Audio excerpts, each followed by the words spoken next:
That night, I watched my husband smile at me while he tried to poison me in front of his own family.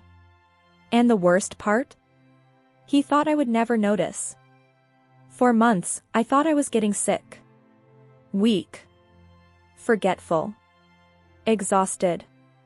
I trusted the man sleeping beside me every night, while he was slowly planning my funeral for a life insurance check worth millions. But at that dinner table, I saw his hand move for just 1 second too long over my soup bowl. 7 minutes later, someone collapsed. And from that moment on, I stopped being his wife. I became the woman who would destroy everything he was hiding. So before we begin, if you believe betrayal hurts more when it comes from the person you love most, leave a comment telling me the one word that describes betrayal for you. I really want to read your answers. And if you enjoy emotional stories with shocking twists and smart revenge, subscribe to the channel and like this video. Because this story starts with a quiet family dinner and ends with handcuffs, lies exposed, and a truth nobody at that table was ready to survive. Before everything collapsed, I truly believed my marriage was safe. At 29, I worked from home as a marketing consultant, and honestly, I loved quiet routines more than parties or expensive things. Early morning coffee. Rain against the windows. Sunday dinners with family. Falling asleep beside the man I trusted more than anyone else in the world. My husband, Ethan Cole, was the kind of man people admired immediately. Calm voice. Soft smile. Patient eyes. He remembered anniversaries, brought me medicine when I felt sick, and acted deeply concerned whenever my health started getting worse. And it was getting worse. For months, I had been feeling dizzy, exhausted, weak. Sometimes my chest tightened so hard it scared me. Every doctor blamed stress. And every single appointment, Ethan sat beside me holding my hand like the perfect husband. That's the memory that still haunts me the most. Because while I was desperately trying to understand what was happening to my body, my husband already knew exactly why I was getting weaker. Ethan knew exactly how to look harmless. That was his greatest talent. If someone saw us together, they would have said he loved me deeply. He opened doors for me, touched my back gently in public, smiled every time I spoke. Even his parents adored him. His mother called him the most caring man in the family. But behind closed doors, there were things that never made sense to me. Money disappearing from our accounts. Late-night phone calls he refused to answer near me. Sudden mood swings whenever I mentioned bills or savings. Once, I woke up at 3 in the morning and found him sitting alone in the dark kitchen staring at his laptop like he was waiting for bad news. When he noticed me, he smiled too fast. "Just work stress," he said. I wanted to believe him. But deep down, something inside me had already started whispering the truth. And that whisper became impossible to ignore the night his family invited us to dinner. The dinner at his parents' house started like every other family gathering. His father was talking too loudly about politics, his sister kept laughing at videos on her phone, and his mother carried bowls of soup to the table while Ethan acted perfectly normal beside me. But that night, I couldn't ignore the feeling in my stomach. I remember reaching for my glass of water when I saw Ethan's hand move toward my bowl. Fast. Careful. Almost practiced. At first, I thought he was fixing the spoon. Then I saw something small disappear into the soup. My entire body went cold. Ethan looked up immediately after and smiled at me like nothing had happened. "Eat before it gets cold," he said softly. I stared at the bowl while everyone kept talking around me. And in that moment, a terrifying thought entered my mind for the first time. What if my husband was trying to kill me? I didn't panic. That's the part people never understand when I tell this story. I had no proof. No witnesses. Only instinct, and the memory of his hand hovering over my soup for 1 second too long. So I forced myself to smile. While everyone at the table laughed and talked, I waited for the perfect moment. Ethan stood up to answer a phone call, and his mother turned toward the stove. Quietly, carefully, I switched our bowls. Nobody noticed. When Ethan came back, he looked directly at me. And for a second, I saw relief in his eyes. He thought I had already eaten it. Then exactly 7 minutes later, his mother dropped her spoon onto the table. Her breathing changed first. Then her hands started shaking. The entire room froze as she collapsed sideways in her chair, gasping for air. And the expression on Ethan's face told me something I will never forget. He knew exactly why it was happening. Chaos exploded across the dining room.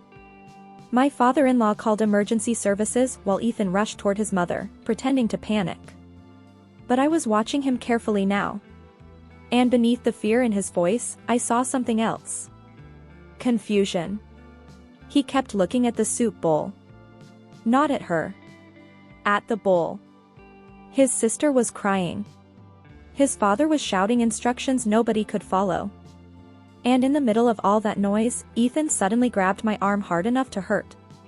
"Did you eat the soup?" he whispered. Not, "Are you okay?" Not, "What happened?" Those were the first words out of his mouth. I looked directly into his eyes and lied. Yes. For 1 second, all the color disappeared from his face. Then he released my arm immediately and forced himself to act normal again. That was the moment I stopped feeling afraid of him. And started becoming dangerous to him instead. After they took his mother to the hospital, the house didn't feel real anymore. It felt like a stage where something terrible had already happened, and everyone was pretending it hadn't. Ethan barely spoke during the ride back home. He kept his hands on the steering wheel too tightly, his jaw clenched, eyes fixed on the road like he was trying to outrun a thought.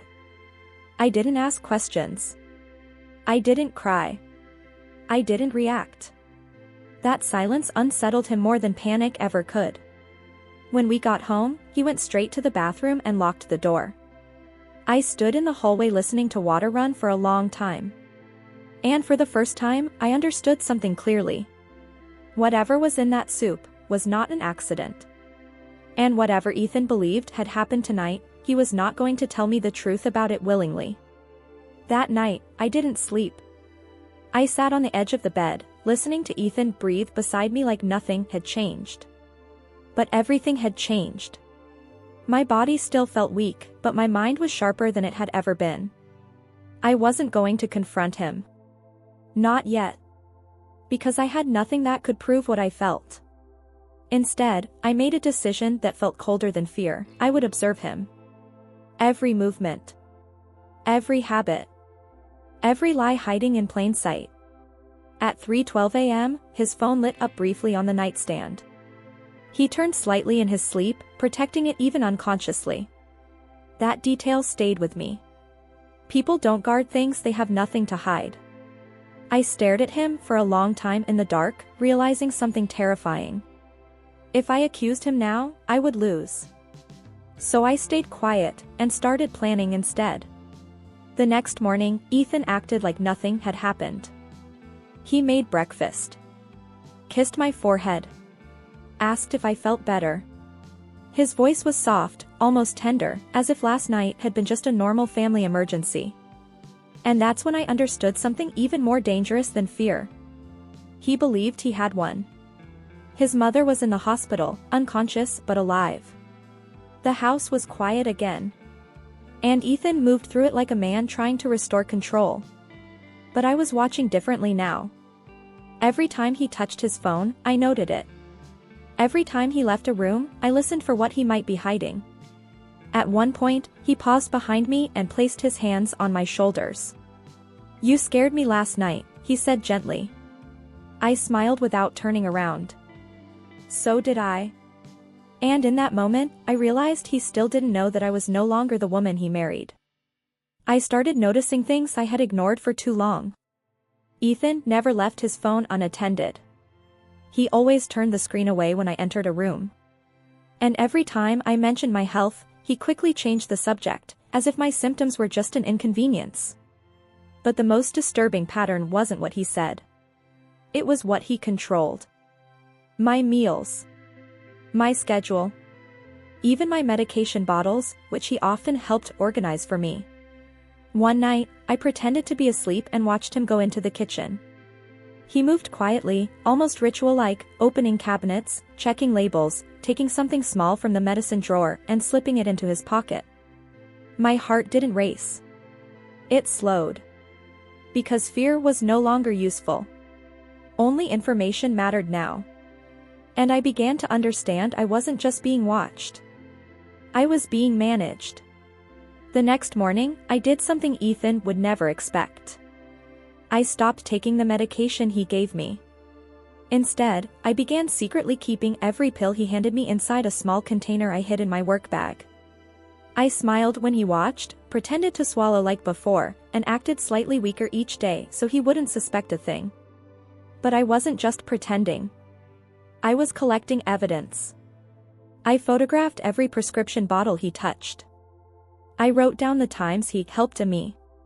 And I started tracking my symptoms against the days he insisted on managing my medicine himself. Then I called someone I hadn't spoken to in years. My brother. We weren't close anymore. Life had pulled us apart. But I needed someone who understood science more than emotions. When he answered, I said only one thing. I think I'm being poisoned, and I need you to prove it before he realizes I'm not as sick as he thinks. My brother didn't hesitate. He told me to keep acting normal, to bring him anything I could from Ethan's routine without raising suspicion. But that was easier said than done. That night, Ethan came home earlier than expected. I was still sorting the pills I had hidden when I heard his keys in the door. I had seconds. I shoved everything back into place, forced my breathing to slow, and sat on the couch pretending I was resting.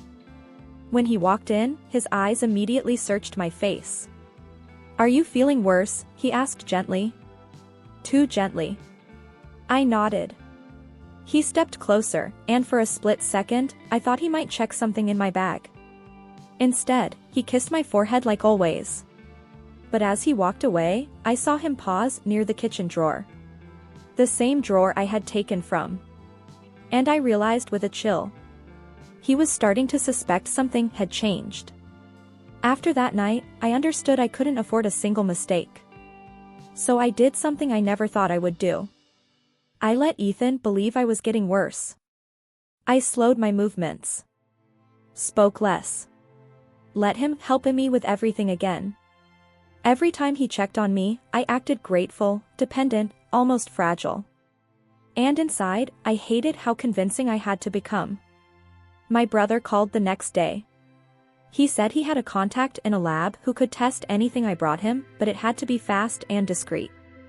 That meant I needed something undeniable. Not suspicion. Proof. That night, Ethan casually left his phone on the counter while he showered. My hands stayed still for a moment longer than they should have. Because taking it wasn't just risky. It was crossing a line I could never uncross. But if I didn't do it, I might never survive long enough to regret it. I waited until the house was asleep. Ethan's breathing was steady beside me, but I stayed awake, counting the seconds until I was sure he wouldn't move. Then I quietly slipped out of bed and went to the kitchen where his phone had been charging earlier. It wasn't there anymore. My stomach dropped.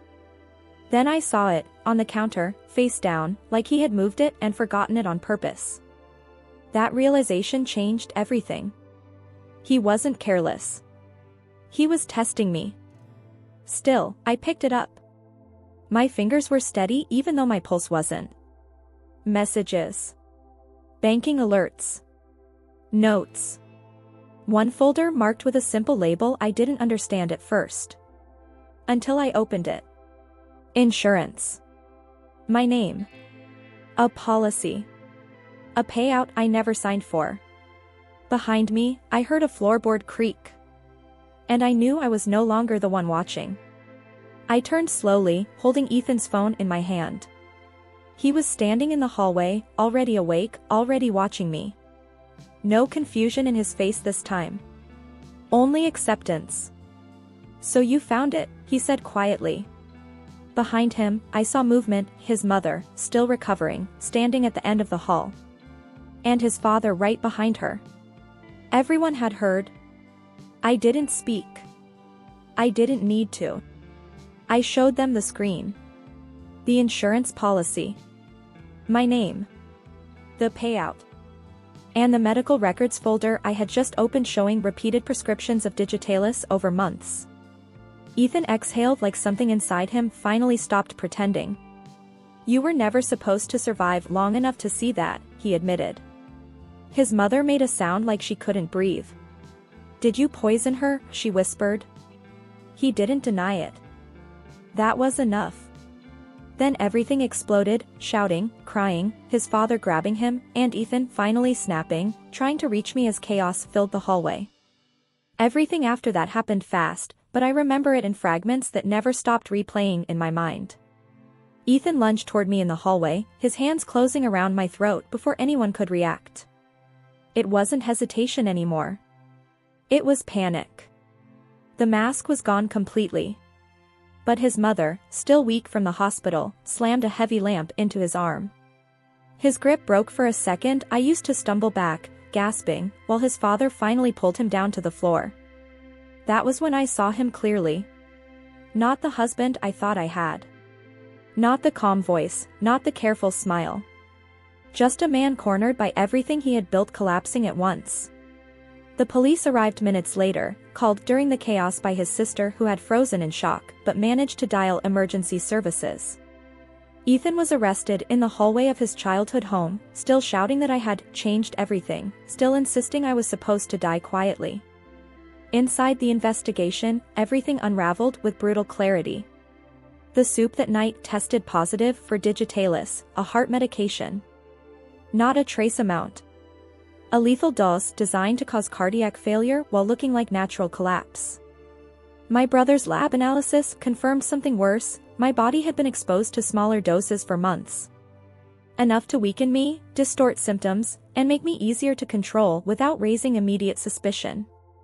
And the insurance policy was real. Taken out under falsified authorization with forged digital signatures traced back to Ethan's devices and accounts. During questioning, Ethan finally admitted the truth without ever calling it murder directly. He had been drowning in gambling debt. Loan sharks were threatening his life. The insurance payout was his escape plan. He stole his mother's medication, slowly testing doses on me, waiting for a moment where my death would look like natural illness. He never expected me to survive long enough to notice. The trial was not uncertain. The evidence was overwhelming: toxicology reports, digital records, phone logs, insurance fraud documents, and the recorded confrontation from the night I exposed him, which his sister had accidentally captured while calling emergency services. Every attempt from the defense to argue manipulation collapsed under physical proof. Ethan Cole was convicted of attempted murder, attempted insurance fraud, and aggravated poisoning. He was sentenced to 25 years to life in prison. There was no dramatic apology. No final redemption. Only silence when the verdict was read. His mother survived, but she never fully recovered from what her son had done. She later told me she replayed that dinner in her mind every day, trying to understand how she missed it.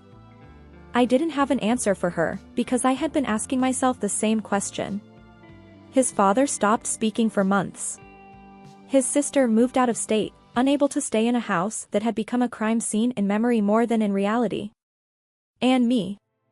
I left. I moved to another city, changed my number, rebuilt my life slowly from pieces that no longer fit the person I used to be. My body recovered, but trust didn't return with it. I still notice small things others ignore. Hands too long on objects. Changes in tone. Silence where there shouldn't be silence. One afternoon, I received a letter from Ethan's mother. Inside was only one line. You saved me too that night. Because the truth was simple in the end.